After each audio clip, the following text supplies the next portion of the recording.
আপনার মনেও হয়তো সন্দেহ জাগতে পারে মোজোর টাকা কিভাবে কত টাকা পৌঁছায় ফিলিস্তিনি নির্যাতিতদের কাছে। আপনার এই কৌতূহলকে পরিষ্কার করতে চোখ রাখুন আমাদের চ্যানেল ঘড়ির ঘন্টায়।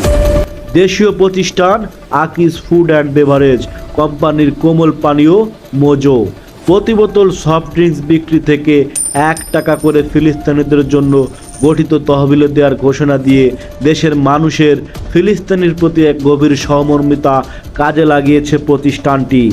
দীর্ঘ সময় ধরে চলমান এই উদ্যোগ নিয়ে কৌতূহল অনেকেরই। কেউ কেউ জানতে চান মোজোর এই টাকা কিভাবে নির্যাতিতদের কাছে পৌঁছায়।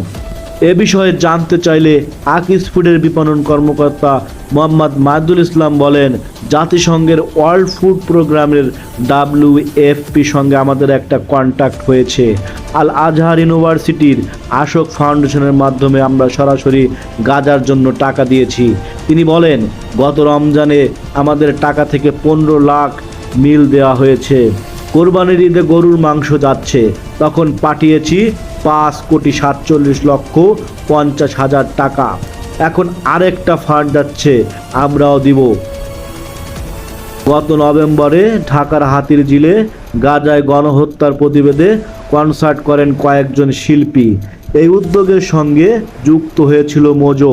এ নিয়ে মোহাম্মদ মাহিদুল ইসলাম বলেন, ওই কনসার্টের টিকিট সেল করে টাকা জোগাড় করেছেন শিল্পীরা।